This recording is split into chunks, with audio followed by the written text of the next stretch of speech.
Welcome, everybody, to today's urgent interview with Michael Yon, who joins us from Thailand today. Michael Yon is one of the best analysts, and he travels the world. He's a war correspondent. He has been an analyst for decades, and he's been spot on about world events. And here we are about 2 weeks before the election in the United States, and all hell is about to break loose across the world. The BRICS nations are meeting with the big BRICS summit that has huge implications. So welcome, Michael Yon. We sure do have a lot to talk about today. We do. There's so many things to talk about. I'm in Bangkok, Thailand now. Just spent a couple of weeks with 𝐏𝐑𝐎𝐍𝐄, the famous gold man, international man. Yes. It was very, I call it Doug, University of Doug. So in fact, we did a podcast earlier this evening. He's down in Sri Lanka right now, and we're about to meet down in Argentina. And the reason, why am I downrange? People always ask, why aren't you in America? Which I go all over the United States, but in fact, the weather doesn't start in the United States. Many of the things that are happening in the United States are happening out here too, and you can't see that unless you come out here. For instance, the Darien Gap, where I spent so much time warning that Darien Gap is I've been warning about that ever since Biden was installed. Almost instantly after Biden was installed, Misako Ganaha and Chuck Holton and I, we went down to Colombia. Or first we went to El Paso and watched just people just flooding over the border. Within about 24 hours of Biden being installed, we flew from Washington down to El Paso, and immediately people were flooding over the border. Border Patrol couldn't keep up. Then from there, we flew down to Colombia in South America, and that's where the Darien Gap starts, is on the Colombia, or starts either, depending on which direction you're going. It could start in the Panama side too, but the Darien Gap is that gap between Colombia and Panama, where huge numbers of invaders are coming through. So when we first went down there in, right after Biden was installed, it was only maybe 200 people a day. And at that time, they were saying, this is huge. We've never seen numbers like that now. But now it can be 2,000, 3,000, 4,000 in one day, right? And it's increased dramatically. Michael, over the roughly almost 4 years of the Biden regime, which he was installed, the 2020 election was rigged. Biden's not the legitimate president at all. And Kamala's not a legitimate vice president. The whole regime is faked. But how many total illegals do you suppose they allowed to come in and invade the United States? How many million is that? I'm going to guess it's in the tens of millions, but that's a guess. There's no way to know, because they're coming across the entire southern border. I've been all the way from SpaceX to San Diego on the southern border. They're also flying in 24/7. They're also coming across the Canadian border, which I've gone up there and looked with Misako, and they're coming across the Bahamas border. But a lot of people don't realize that Bahamas is like our fourth border. And by the way, Chinese are building a huge embassy in Bahamas. They have bought a port right off the coast of Florida in the Bahamas. It's just a very short distance from Florida is a big Chinese port that they bought in Bahamas. So they're doing similar in Antigua and all. And so I'm looking at this. There's a reason why I'm not always in the United States. A lot of what's happening is not it's not actually in Tennessee, right? A lot of it is, but and I do travel all over the United States. But at the same time, if you go to Canada right now, you'll see Canada is basically captured. Canada's basically gone with the wind. Likewise, over in Ireland, as an example. I think Ireland the conditions are set to actually genocide the Irish. I think that will happen. That's my guess. That's after much research, looking in so many countries, how this weaponized migration, quote unquote, is unfolding. Ireland has so many military-age males there from all over the world, whether it's Nigeria or Somalia or Bangladesh or a lot of Afghans, so many. And now I don't know the actual numbers because nobody does, but they've got huge camps in Ireland now that are clearly military type camps. I asked someone to map them out, which he did. And you can see the map, the camps where these invaders are situated are right along major routes. They're right along areas so that you could control Dublin, as an example, or control other areas of Ireland. And, at this point, you're just one step away from arming those people. You just arm them with machetes, right? And do a Rwanda there. And I really think this is coming. I'm not being hyperbolic in any way whatsoever. I think genocide the Irish. Western Europe is also, Western Europe is falling, right? It is. It will cease to exist as we have known it before long. Germany's given up, the UK has given up, France has given up, etc. But let's come back to the United States, because I shared some intel recently about Arizona. Arizona is going to be ground zero for the big activation of the invaders. And yesterday I interviewed Dave Hodges from the Common Sense Show, who's in Arizona, and he confirmed, he's got a lot of contacts, former DHS, for example, confirmed the same information, but added additional things, such as the fact that entire sectors of border patrol in Arizona are completely paid off by the drug cartels, and the narcos are working with the communist Chinese. So they have massive, just highways to bring in not only people, but weapons, and they have stashed those weapons across Arizona. And they are now, we're coming to the end game of the mass invasion that you've been warning about for years through the Darien Gap. Mayorkas funding and setting up the invasion camps like Lajas Blancas and San Vicente and so on that you've toured. We've had you on the show doing that. The end game is almost here. The end game is massive domestic sabotage operations and war against America carried out by the invaders in Arizona. Give us your latest intel or updates or analysis of that situation, please. Oh, yeah. This clearly is war. This is the so-called migration is a weapon, or I got a book here, Weapons of Mass Migration. This is a tactic that's so well known that there's books about it, basically how to do it or how it's done, right? And this is a multiplayer game. There's the Chinese, who are quite well organized, and there are, of course, Iranians that come through in mass numbers. Just people from at least 150 countries come through Darien Gap alone. So it's a who's who in the zoo. So a lot of the people are just coming in to, like the Haitians. I don't think they're coming in explicitly for war, but they certainly bring a lot of crime. But the Chinese, they're open about it. It's not hidden why they're coming in. By the way, the Chinese are coming in. They're growing marijuana up in Oregon and Maine and all kinds of places. They just got busted a couple of weeks ago, I think less than that, in California with an illegal bank. Of course, these are sophisticated people. They're coming in, setting up their own banking system, setting up their own communications, setting up their own basically parallel country, right? And they mean total business, right? And again, I see the same things downrange. Let's talk about marijuana for a moment. I know this really triggers a lot of people hardcore, right? I get all kinds of hate mail every time I mention this. But the marijuana, that, let's say, dope and prescription drugs and alcohol, these are being weaponized against the West and Japan as well, although there's not much marijuana in Japan yet, but they are starting to open those shops over there. But what I'm getting to is, now here in let's say Thailand, there are, I'm told by a lawyer here, that there is now 9,400 licenses granted to have actual marijuana stores all over Thailand. They're everywhere. There's one just right outside my front door here. They're everywhere you go. There's more than 7-Elevens and Starbucks and all that combined.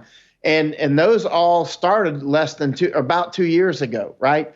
So it's massive numbers. Now, drugs are always used as weapons of war. And, when it comes to, say, Brave New World, the drug in that book was soma, right? Sleep, basically, right? And, the idea of using intoxicants like alcohol as weapons of war is old. It's very old. It started long before anybody watching this was born. Before our grandparents were born, right? Well, yeah, look at the British and the Opium Wars, That's right. Same thing. And the Chinese doing their own opium wars. The Chinese always claim to be victims of the British opium wars, but the Chinese are professional victims, just like the Zionists. Professional victims are always professional predators.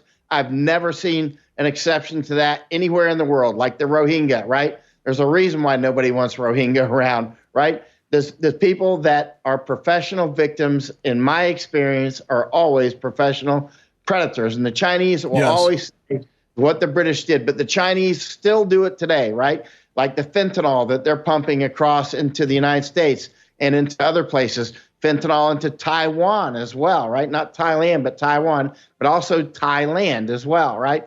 And so the Chinese, in the book Rape of the Mind, by the way, it's a 1956 book, the author, Joost Meerlo, talks about how the Chinese were using opium in the war against the Thais here in Thailand, right? So back in the 50s. So that, in a book I found from 1893, the author there, who was a Canadian missionary in Formosa at the time, it wasn't Taiwan at the time, but Formosa, he describes how the Chinese were bringing intoxicants to the natives there, right? So it's not just, the Chinese, the victims. They use if you read the book, the Unrestricted Warfare by the two Chinese colonels, they talk about drug warfare. They talk about it openly, doing it, right? So, and many people have read that book. I've read it, Unrestricted Warfare. So the Chinese use this. So they're growing dope all over the United States now. And here in Thailand, I don't know where it's all coming from,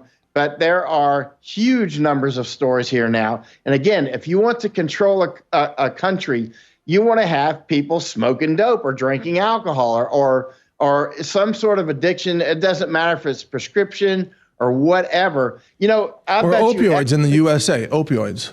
Yeah, like in the Appalachia, where I lived out in Appalachia for a couple of years, many years ago. I mean, it was horrible. I mean, the amount of drugs that were out there, and it was really I'll bet you everybody watching this has had at least one family member or somebody close to them that was an alcoholic or a drug addict or actually a gambling addict. And if you have one person living under your roof who is a severe alcoholic or drug addict of any sort, prescription or whatever, or a gambling addict, that's like putting a Hellfire missile through the roof of your house. One person like that under your. So in other words, you got the freedom, your choice to do that. But if you're somebody who's attacking another country, you can destroy that country by you don't have to make everybody a drug addict. You just have to make a sufficient number of them drug addicts or alcoholics. Right. And in my own family, one of my family members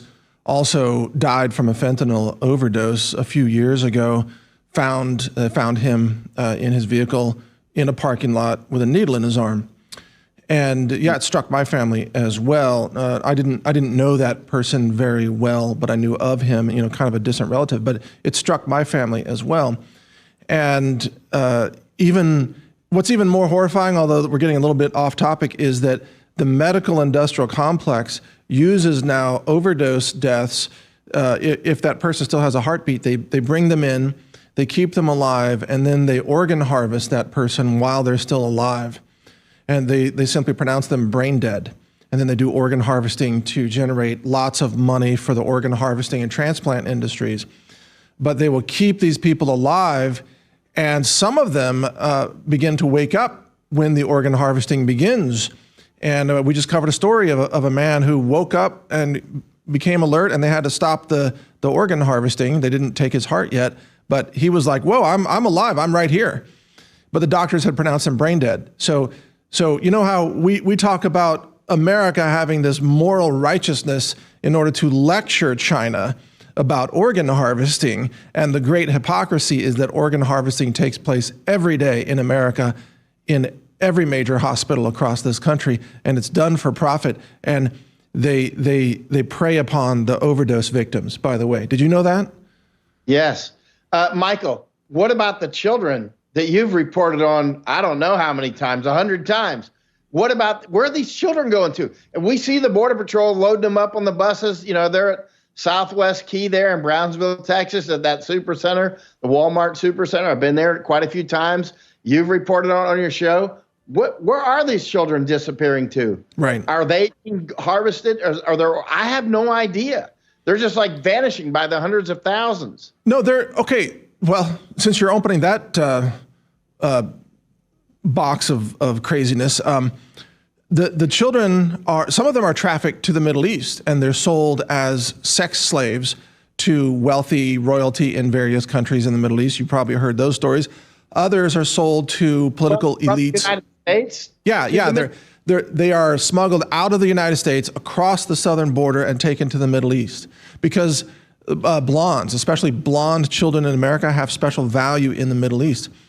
And you've talked about cannibalism and how white people have special powers, in the minds of the cannibals who want to eat white people, right? Well, same thing as with blonde hair. So the pedos that have money in the Middle East, they want to rape young American boys and girls who have blonde hair, right? So that's part of it. The other part, did you see that the CEO, former CEO of Abercrombie and Fitch was just arrested in a multi-decade child trafficking sex scheme? Did you see that? CEO? Negative. I didn't see that. Former CEO and his business partner just arrested. It was just announced by the DOJ. So since the 1990s, this is a 30-year child trafficking operation of a major clothing brand, Abercrombie and Fitch, that they would lure teenage boys mostly into modeling jobs as, thin, young, like muscular physique, but underage teenage boys that would then be offered, lucrative modeling jobs, but you had to have sex with these people. And then they would traffic those young boys and they maintain the brand in order to have a front. So that happened right under our noses. And they disappear, or they are still alive, or some of each. Yeah, some are still alive. Others disappear. What we also know, from other sources, frankly, I think Liz Cronkin has is that her name, or Cronklin? She covered Pizzagate a few years ago, and she did a lot of research on this. Michael, at the time, it sounded crazy, didn't it? Yeah, it sounded crazy at the time to a lot of people, and it was shut down. But it was all real. It was all real. And I apologize for mispronouncing her name, but she studied it. A lot of other people covered it. And it turns out that, so they sell the children as sex slaves, and then when they're all worn out because Epstein is done with them, let's say, it's not just Epstein who was gathering blackmail for Mossad so that Israel could compromise, U.S. senators and so on. When they're done with them, when they've worn them out with the sexual abuse, then they harvest their organs and their blood for adrenochrome and organs. So and then they just, then they're just discarded and buried. The thing is just even, 4 years ago, this would have sounded absolutely insane to me. But now that I've spent so much time on the border watching our actual government right openly not helping, they are the smugglers, right? It's all, yeah. It's right out in the open. In fact, I would be surprised if this is not happening this is happening in Canada. It's happening all over the place. And, and again, go ahead, sir. No, I'm just agreeing with you. Yeah. I even thought some of that was crazy a few years ago also. But this is the age of red pilling like crazy. The mass awakening is here. Jeffrey Epstein, Diddy parties, blackmail on all the people who were at the parties. Look at who's coming out and saying they're going to vote for Kamala. People who were at Diddy's parties, because there's tapes on them. Yeah, there's videos on all those people, all those celebrities. Absolutely insane or highly compromised to vote for her. It's like, no, they're being blackmailed. The FBI went in and they got the Diddy tapes. Okay, now the FBI goes to all these celebrities and just says, look, you either come out and you say you're going to vote for Kamala, or we're going to release some of these tapes of you doing this and that to whoever underage this and that. And then they come out and they endorse Kamala. That's how it works. Remember, blackmail is the currency of politics. Remember that. That's why Jeffrey Epstein nailed that. That's why Mossad ran Epstein, and that's why they killed Epstein. It's called MICE, right? The four main cheeses of counter-espionage or doing these sorts of things is called MICE. Money, ideology, coercion, and ego. So that's coercion, right? And so those are the four main cheeses: money, ideology, coercion, and ego. And clearly Epstein Island was coercion island, right? A lot of people fall for the money. A lot of people fall for the ego, usually money and ego. If you fall for one, you'll probably fall for the other. And then there's people like us who are ideologically driven. We're their worst enemies. We're either aligned with them or we're not aligned with them. But Right. if we're not aligned with them, then if we're aligned with them, it's very easy.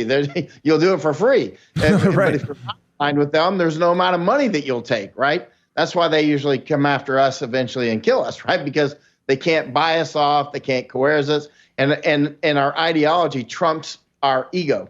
I mean, it's higher than our ego. Right. So, in other words, we have principles, is what you're saying. Yeah, we have principles. So we have like an ideology that we have something that we hold on to that's bigger and stronger than we are.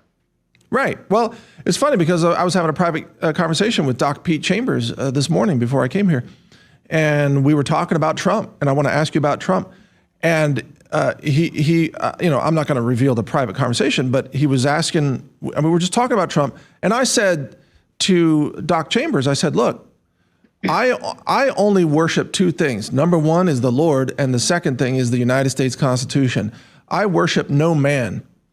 I will never worship any man, any woman, any human being. I worship God and principles, and that's it. So to the extent that Trump is aligned with God and the Constitution, I will support him. To the extent that he's not, I will oppose him. It really is that simple. What do you think about Trump and principles right now? None. Doc Chambers, by the way, is a very good friend of mine. He's awesome. He's been out there in North Carolina and other places. He's looking for these children, and he's also been helping people from this devastating hurricane. Yes. But anyway, what do I think of Trump? I know I have alienated practically my whole family and my whole ecosystem of friends because I'm quite conservative. So my ecosystem of friends is quite conservative typically, right? And I don't trust Trump. I'm never going to trust Trump. I was on some years ago before the first election, Newt Gingrich called me up. In fact, I'm going to be on a joint call when we finish with this tonight, and Gingrich will probably be on that call. So tonight, well, in another hour or so. And Mr. Gingrich was trying to, get support for Trump. This is before the first election against Clinton. Now, I told him something like, I'm never going to vote for a Clinton, whether it's Bill or anything like that. That's just not going to happen. But can't you get something better than Trump? I mean, seriously. And so that was before the first election. Now then Trump then obviously was elected. Actually, on that first election, I voted against Hillary. So I put my check mark next to Trump. I didn't like him, but I was holding my nose. And I was making the mistake. Well, sometimes it's a mistake of voting for the least of evils. Sometimes. The bottom line is he's also supporting the genocides that are unfolding in the Middle East. These are quite severe. That war is out of control. Remember, wars do three things. They grow out of control unpredictably, and they last longer than people expect. If you predict those three things about wars, you always look like Nostradamus later, right? The war's going to grow. It's going to grow unpredictably. It's going to last longer than people thought. Every time I say that about wars, later on people say, "Oh, you're a genius." I'm like, "Yeah, I'm cheating." I read history. That's what wars do. And now this war is out of control and it's growing. Israel has not even beat Hamas yet, but they've certainly done genocide against Hamas.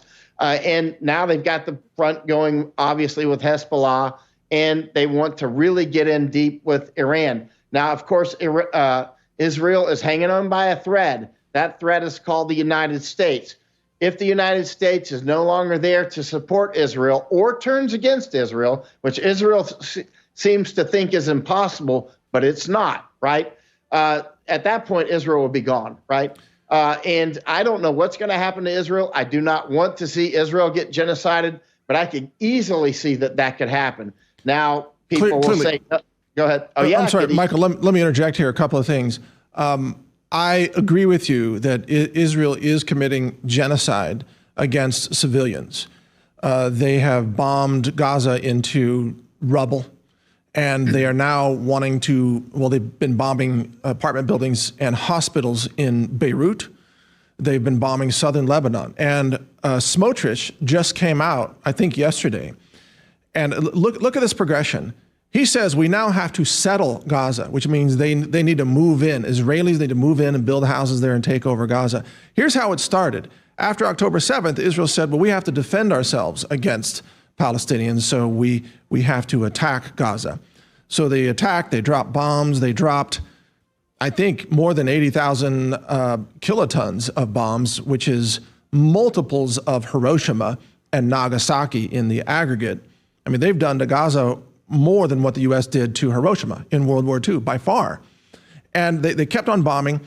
And then Israel says, well, we have to have a buffer zone in order for us to be safe. So we have to move all the Palestinians out. So they bomb their infrastructure, destroy the water supply, destroy the hospitals, the mosques, the churches, everything.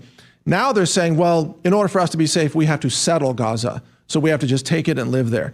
And now they're saying, that's what Smotrich said. Now they're saying we have to do the same thing. Huh? Yeah. That was the plan from the beginning. It was the plan from the beginning. So you talk about weaponized migration. Israel is weaponized migration. Now they're saying we have to do the same thing to Lebanon. And they say first we have to have everything south of the Litani River. And if they get that, then they're going to say we have to have everything north of the Litani. They're going to say we never feel safe because they're professional victims. Professional victims. They're going to say we're not safe until we control everything. Greater Israel, which means a third of Saudi Arabia, part of Iraq, part of Turkey, part of Egypt, all of Jordan, all of Syria, or most of it. I mean, it never ends, does it? They want the Suez Canal, and of course that energy off Gaza, and they want to destroy Iran and Russia, and take Ukraine. All these things are related. They're not, disparate things going on. They're all part of the same organism, the same body. This weaponized migration, these invasions are all related, right? This is not all, happenstance and noise in the system. And it's quite clear that they are on the march. They're also holding by a thread. They're not invincible. Listen, what's that old cowboy saying? There ain't a horse that can't be throwed, or a man that can't be throwed, or a horse that can't be rode, right? And it's the same with Israel. They can be destroyed, and it could happen, but at the same time, they may destroy all their neighbors. So I don't know what's going to happen. Wars are complex systems within complex systems. I have no idea how this is going to turn out in the end. I know it's dangerous for everybody, though. Well, obviously, it could turn nuclear at any moment. Let me ask you about this latest development. As you know, the super top secret, I don't know the classification designation, but I know NO4 was one of them. No foreigners were allowed to see this document that was released, and it was authenticated. What's that? No foreign. It means, like many of the documents that I used to read in the Army, it would say no foreign WinTel, that sort of thing. Right. WinTel sources and methods without, but also no foreign is no foreign nationals. Right. Okay. Exactly. So these were labeled no4 and other designations that are above top secret or certain secret subgroups. I don't know all the terminology, but apparently a woman in the military, I think she's DOD, has been identified today as the leaker who leaked these documents, which showed Israel's war plans or missile strike plans against Iran. And the documents seem to confirm that Israel has nuclear weapons, which of course is illegal, non-proliferation treaties that the U.S. has signed and so on.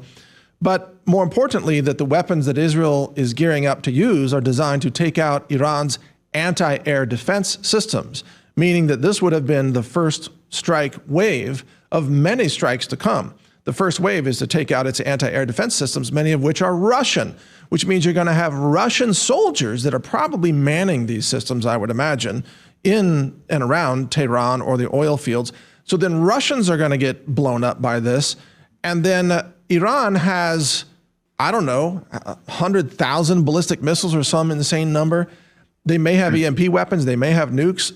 Russia may have transferred nukes to them, or they may have developed their own nukes very clearly. They have the engineering capability to do that. They could nuke Israel, and it could happen before Election Day. I would not be surprised if that happened. I'm not wanting any nukes to fly anywhere, but it could happen. Your comments? Oh yeah, I mean, I saw it on your X. Actually, you had you put something on your X about that woman and the document and whatnot. I mean, this is quite intense, obviously. And look, even if it doesn't go nuclear, there are a lot of people at severe risk. If the Strait of Hormuz is closed, of course, we're always saying Iran would close it, but there are other people, like who cut Nord Stream? You know what I mean? Right. I mean, that was the Iranians, right? And so there are people that wish to deindustrialize Europe and put Europe into a famine, which they may succeed. I think that they will, actually. That's just my guess. Of course, I don't know. But one of the ways that if I were doing this, and that's what I would want to do, I would close the Strait of Hormuz and blame it on the Iranians, right? If you're playing those sorts of dirty games, that's an obvious play. Of course, that would also have devastating effects across Asia, right? And so, I mean, you're all these additive pressures, you know, with the energy issues. If you close the Strait of Hormuz, that would be quite, and obviously, if that war goes highly kinetic in the Persian Gulf, you know, the Gulf, the Arabian Gulf for some people, you know, depending on who you are, you know, obviously that could cause the energy prices in Europe to just go right through the roof. You'll just be walking around this winter. Well, yeah, we're talking about the near complete deindustrialization of Western Europe. I mean, it's already happened. You and I had discussions years ago about BASF and how BASF, they've been essentially, you know, shuttered in Germany largely because of a lack of natural gas energy or affordable energy from Russia. Let's bring in then BRICS, because right now, I mean, the BRICS meeting of the BRICS nations is happening right now. And they are creating a settlement currency system that does not need the dollar. And this will cause dollar demand globally to plummet. It'll go to zero among nations that aren't controlled by the US. And the number of nations controlled by the US is shrinking. And nations like the UK have almost no industry and no military remaining at all. So, you know, you can see the West is in a state of collapse. But what are your thoughts about BRICS and de-dollarization and industrial output? You know, China can make 1,000 cruise missiles every 24 hours, by the way. Well, it's clear that the United Kingdom is basically dead. I mean, last time I was there, I went inside that big mosque, by the way. Masako and I and Andy Ngo, we all went inside that big mosque downtown. It's a huge mosque. I mean, and, you know, Ireland, again, the Republic of Ireland and Northern Ireland as well. I mean, they're gone. I mean, they're still, by the way, if you go to Belfast, there's still over 20 miles of huge wall between Catholics and Protestants. So that's between white Irish and white Irish, you know, basically Sunni and Shia, Protestant and Catholics, right? And Europe in general has always been, you know, I lived in Europe for more than 6 years. I've been all over Europe. And I realized at some point, this is the white people Middle East, actually. There hasn't been any major war there in a long time because, you know, World War II exhausted everybody and we had our military there and it kept it stable. But that lid is now off and they're fully invaded across Europe. And so, you know, we're going to see massive war in Europe. And I mean serious genocides. That's quite obvious.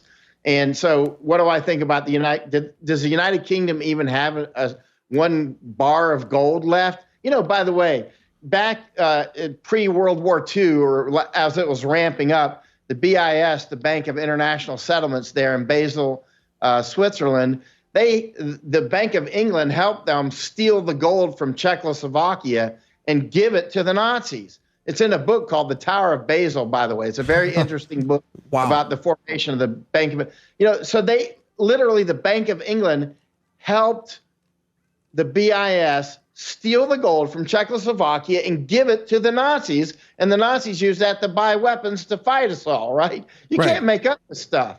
Well, but the U.S. stole all the deposits of Russia that were held in Western dollars. It did. You know, by freezing it essentially in European banks through the SWIFT system. So that's $300 billion reportedly of theft. And the U.S. stole the gold from American citizens. You know, Roosevelt. I mean, that's right. You can't make up this stuff. And you know, Michael, can I say one more thing about gold? You can say anything you want, Michael. Go for it. Yeah, James Bradley, the author of Flags of Our Fathers, I just talked with him today about this stuff. But I called him, I don't know, a few weeks ago. I said, because he really studies gold and silver quite a lot. He's a smart man. Well, he writes these best-selling books. And so sometimes I just call him up to talk. But I called him up a few weeks ago. I said, James, you know a lot about gold, and I know a thing or two about information war. And it's clear that there's an information war against gold so that the average Westerner, like Americans, Canadians, and Europeans as well, and Japanese, most people don't know anything about gold, but our ancestors did. Here in Thailand, everybody knows. The average waiter here will know the price of gold within like 1 week or so. They'll know basically what the price is off the top of their head. That's the average person here, right? Because the average person here saves in gold. That's Thailand. They have their own gold standard here. Oh, yeah. Vietnam, Thailand, Myanmar, India, all these countries, China, they are thick and heavy on gold, right? Gold here in Thailand is almost liquid. Let's say it flows like honey, right? I mean, it's easy. You can take, gold and instantly get it changed to cash. Like as soon as the sun rises and the shops are up, boom. Or you could even pay for it. You use gold to pay. Anyway, the bottom line is, so I called up James. I said, James, something's wrong here. Why are Americans, they don't know anything about the extra inverted pyramid or anything like that. It either must have happened in the 30s, the 1930s, or maybe the 1970s. And he said 1973. James just happens to know that off the top of his head.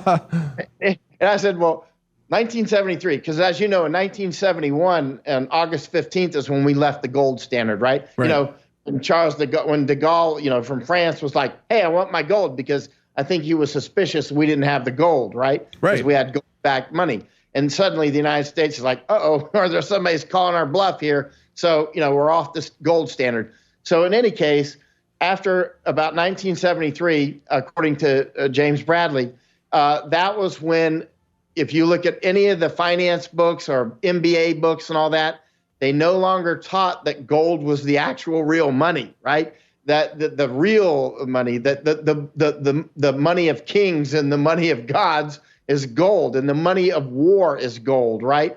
And they don't want the average person to have gold, because that's also the money. Listen, and there's a saying in China, and you might have heard this saying, and that is, little brother has cash, big brother has gold, right? I mean, everybody here knows that cash it evaporates and it's fiat and it's unsafe, but not Americans and not Japanese and not Canadians and not Europeans in general, because we've been brainwashed away from gold. And if they say, it's a virtue to save in fiat cash, they teach us, but you're hoarding if you save in gold, or you're foolish, or you're antiquated, you're outdated. Listen, the BIS in 2019, I think it was early 2019, they made gold a tier 1 asset again, right? It was tier 3. They moved it up to tier 1. In other words, that's the highest level asset that you can have, the Bank of International Settlements. And for those who don't know what the Bank of International Settlements is, that's the bank of banks. That's the ultra bank. That's the central bank of central banks. It's the ultra bank. They're ultra powerful, right? And they are hoarding gold, right? BIS is all about gold. They're in Basel, Switzerland. And they also have an office in Hong Kong. Let me interrupt you, Michael. I also want to show people silver. I just acquired these silver coins that have a very interesting design, but I want to show you my screen, which is that silver just touched $35 spot. It's $34.74 right now as we're looking at it. I'm looking at 𝐏𝐑𝐎𝐍𝐄, but it just touched 30 or very nearly $35. That's unheard of for 14 years, right? And gold, obviously record highs as well. Let me show you the gold price, everybody. Here it is, gold chart right here. All right, so gold is 27.50 nearly, right? So 79 to 1 right now. What is it? About 79 to 1. Yeah. Yeah. Very interesting. Now, these numbers have never been seen before in history, at least with gold. Silver, many, many years ago had a run that took it higher than what it is today. But silver and gold are both headed much higher because of what's happening in the world. And it seems to me the dollar is collapsing. We're seeing, grocery prices are through the roof.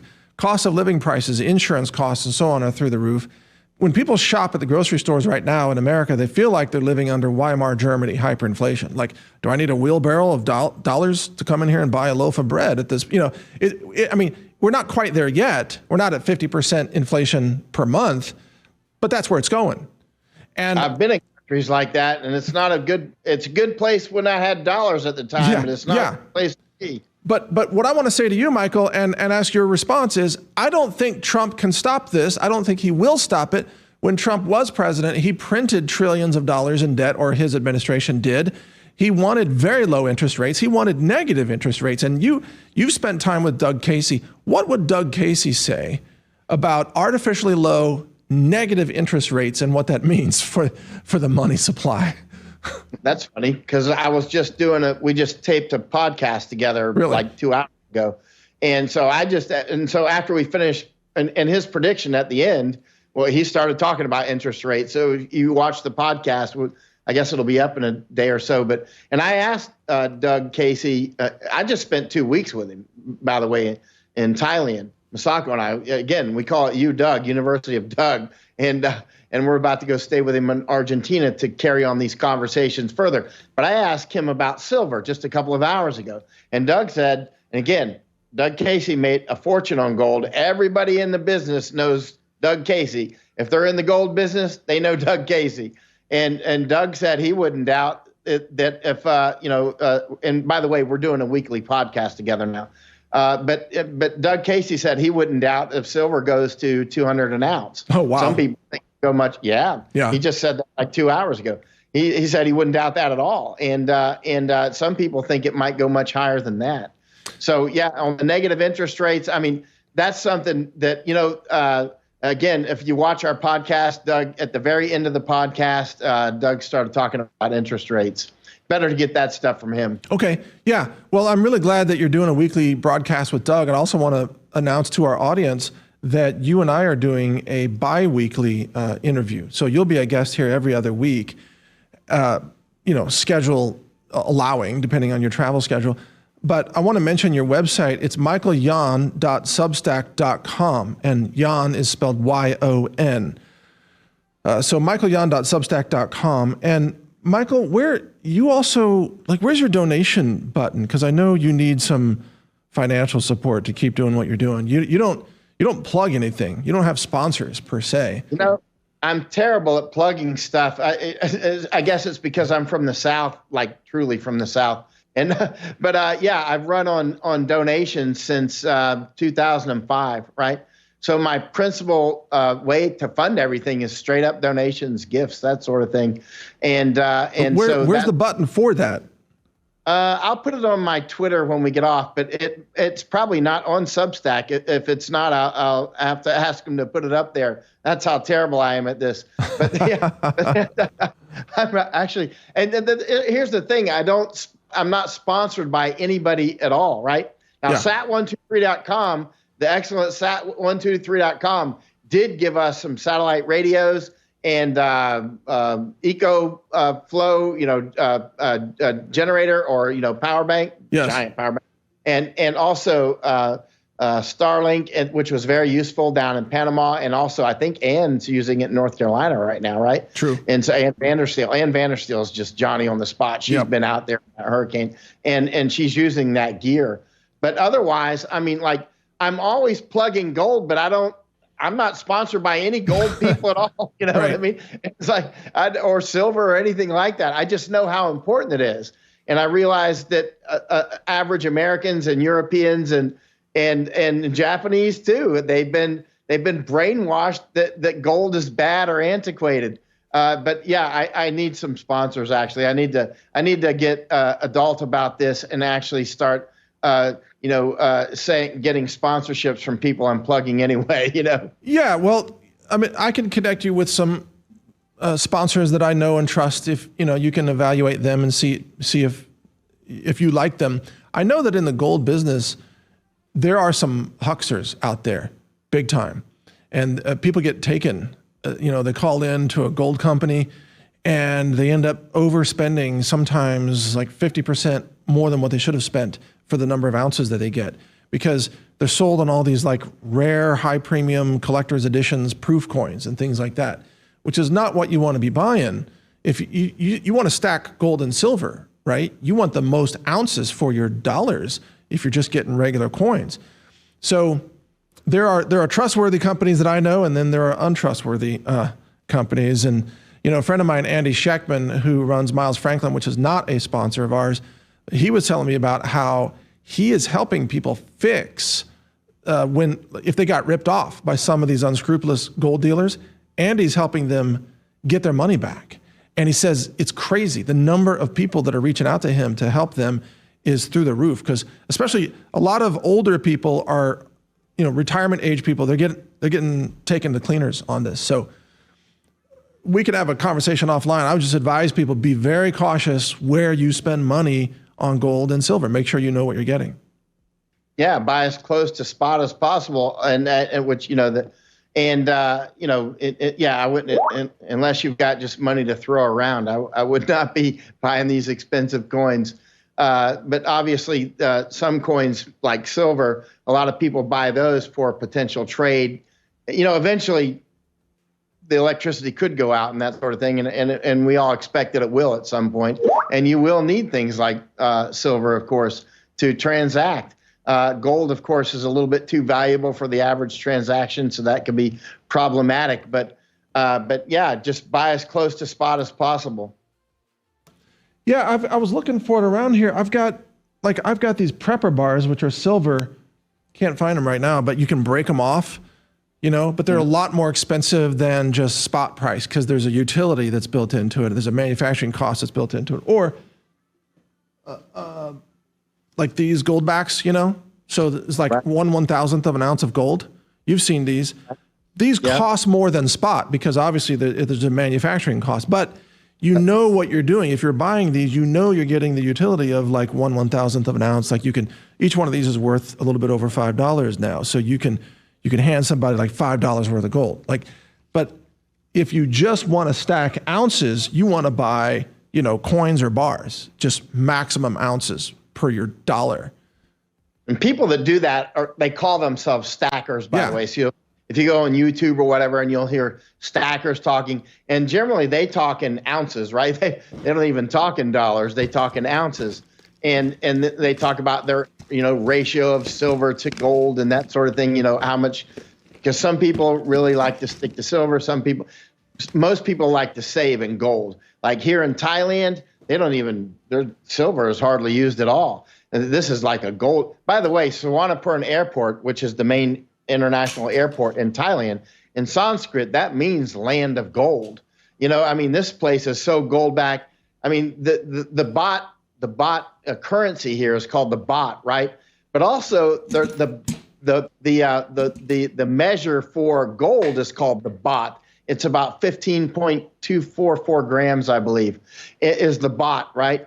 And their gold here is 96.5%, which is quite interesting. So Thailand has its own weights and measures of gold. It's got its own hermetically sealed market. Yeah. And so that's probably one of the things, I've talked with quite a few people, why is Thailand so resilient? Actually, it gets punched in the face all the time, but it gets right back up. That's why they call it Teflon Thailand. Teflon, whatever you hit Thailand with, it's just that hurt. And it gets right back up and keeps fighting. Totally.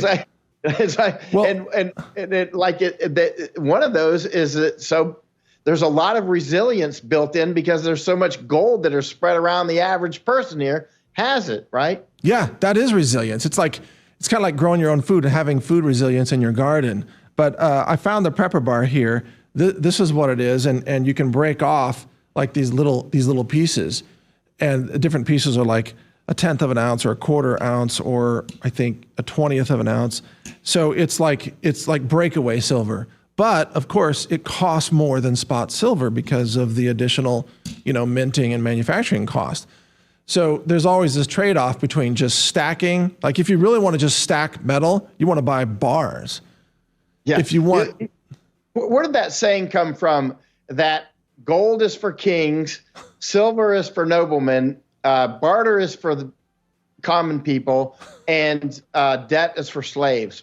Right? So true. So have you true. heard that before? Yeah. I haven't heard it quite like that, but totally makes sense. Yeah, debt is for slaves, and dollars are debt instruments. So They are. We are about to go into a debt reset kind of system.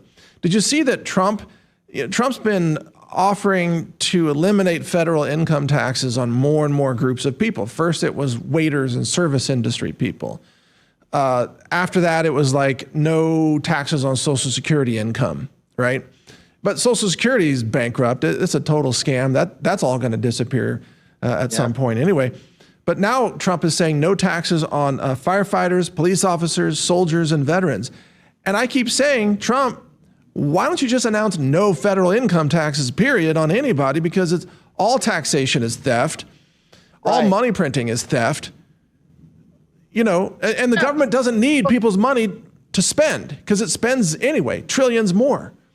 I think most people don't realize that dollar printing is literal theft. It is theft. I mean, like literal theft, right? I mean, there's the grindstone of what do they call it? The mill, the grindstone of taxation, and then the millstone of inflation, right? That's how they get all your wealth out of you. That's why they teach us to save in fiat money, because then they just evaporate our money away, right? It's just banksterism. And when you try to buy gold from your bank account, which I tried to do with my Bank of America account, and they closed down my wiring ability. I mean, I was doing it, and all I wanted to do was, look, the CEO of Bank of America said that gold is the last refuge. He just said that right? They're going bankrupt. I just asked Doug Casey on our podcast. I said, "What do you think will be the first major bank to fail?" And he's like, "Bank of America." Warren Buffett has sold off billions of dollars worth of Bank of America shares. I mean, Bank of America is clearly they're clearly they got some broken ribs. They're going down. I don't know how it's going to happen or when it's going to happen, but if I were anybody watching this and any bank account in the United States, you need to keep your bank account low. You don't keep anything in there that's not operating cash and that you actually need to pay the next light bill, because eventually it's going to vanish. Did you see that there was a bank failure in Oklahoma, and the uninsured accounts there are only getting 50% of their deposits back, at least so far. Whereas when Silicon Valley Bank failed, over a year and a half ago, I think it was, the uninsured accounts got 100%, but not foreigners. Foreigners who had accounts there got screwed. They got zero. Americans who had uninsured amounts, over 250K, they got full deposits back. And do you remember that at that time, I'm pretty sure it was Janet Yellen. People over 250K got all their money back? Yes. And the people under only got half back? No. So people under 250 got the full amount, but normally if you have over 250, you don't get anything over 250 back. I got it. Okay, got it. So there was an exception made, and I think it was Yellen that announced, there were press conferences about this. Remember the Silicon Valley Bank failure? She announced that we will decide which bank failures will get a full bailout and which banks won't. And she was asked, well, what's your criteria for that? And she said, well, case-by-case basis. In other words, some people might get their money back out of the bank, some people won't. And now we have a bank failure in Oklahoma, people are getting 50%. So there you go. The real bank bailout needs to be people bailing out of banks. And they're causing us to develop these new sort of nervous systems to transact, because when Bank of America gave me these problems, I had to find other ways to transact. Right. And now that I know how to do it, I don't even need them anymore. I'm keeping it open because it's it still has utility. But otherwise, I just keep the balance almost, it's negligible, right? And they all created this themselves. Now I've been studying more Islamic banking and Chinese banking and other forms of banking, because I want to know how these other cultures do things, because as these things happen, different cultures will be affected in different ways, because these different cultures have their own sort of economies. They're obviously entwined with the rest of the economies, but they also have their own ways of doing business. For instance, Pakistanis don't have most of them don't have bank accounts, right? Or the Chinese, they'll have their own banks or their own ways of doing banking. Or many of the Muslims, of course, they transact doing hawala, which is, basically texting back and forth, with it. And also they have Sharia banking, which they also call halal, right? So, I mean, these different cultures and different groups of people have different ways to bank. And it's worthwhile. That's why I've been studying this, Michael. I'm curious how these different groups are going to do as this unfolds. Well, and go ahead, sir. Yes, but let me add in that Israel is bombing banks in Lebanon because they claim that these banks are used by Hezbollah. So now we have a case of Israel bombing civilian infrastructure because they believe Hezbollah is using it. I suppose soon, I mean, they're already now bombing hospitals, and they will soon bomb grocery stores because they'll say that Hezbollah bought groceries there. This never ends. But the fact that banks are being bombed by a nation that is supported by the United States, that tells you something very important. You realize they've just put banks on the target list of legitimate war targets all over the world. I mean, that's a red line that just got blown away. That's crazy. Yeah, not to mention what they've done to, who wants to buy anything that comes, what supply chains have long been weaponized, right? I mean, we know that. That's anything with a barcode is potentially weaponized easily, right? Anything that you're buying online, if you're a targeted person and you buy something from a major retailer online, these supply chains are heavily weaponized, right? It's easy to specifically poison a specific person. It's easy to make the phone or whatever that they just ordered be like one of those pagers, right? This is child's play, right? And those are the sorts of things that they're just doing openly now and showing just what evil can do, especially with the modern, ways of transacting business. Again, these supply chains are heavily weaponized. Look what just happened with the death jabs. Yeah, exactly. And Michael, we're almost out of time here, and I know you have another meeting coming up. So I want to ask you to kind of put an end cap on this discussion. We've covered a lot. This has been fascinating. We'll have you back in 2 weeks or less, I guess right around the election, frankly, which should be very interesting. So what would you want to leave our audience with today? Well, all of our families, I've mentioned this with you before, all of our families have been through wars and pandemics and famines, and it's our turn now. And it's coming. There is no question in my mind at this point. I returned to the United States in August of 2020 after spending most of the last 20 years overseas and often wars and that sort of thing.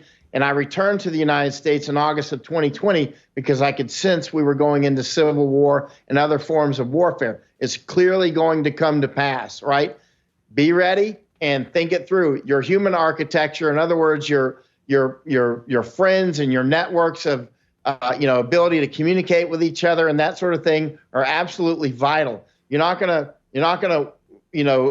hold off the hordes with your pea shooter. You know what I mean? It's just not going to happen. You have to have networks. You have to. Resilience is a community thing, right? Resilience is not a man living in a cave alone. It's about communities. It's time to get deadly serious. I know the people that watch your show, Michael, are the kind of people who are prepared. And by the way, every time I'm on your show, people in foreign countries like here in Thailand or Netherlands or Canada, they all recognize me from your show. Your show is seen around the world. Well, that's interesting to hear that we do reach a lot of people. But, the whole point is we want humanity to survive this.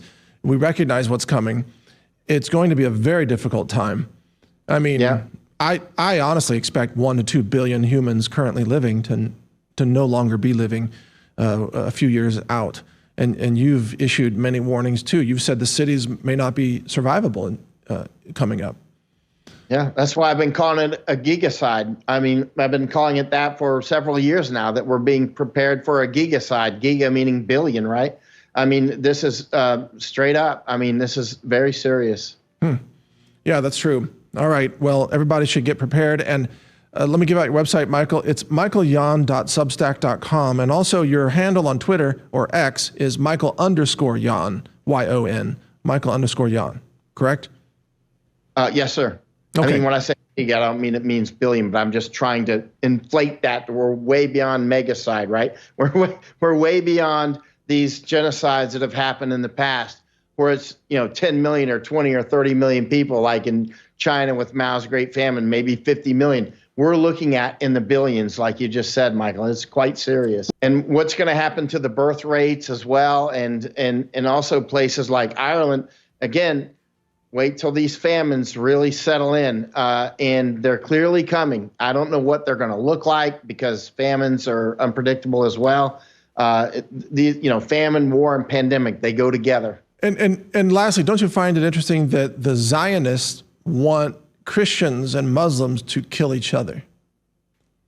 Yeah, they don't even hide it. I mean, they're straight up. I mean, the Zionists, and by the way, the Zionists are always trying to conflate Judaism with Zionism. Those are two different things. That's like confusing Christianity with Democrat Party or Republican Party. Zionism is its own movement. There is a lot of overlap, but many Zionists are Christians, right?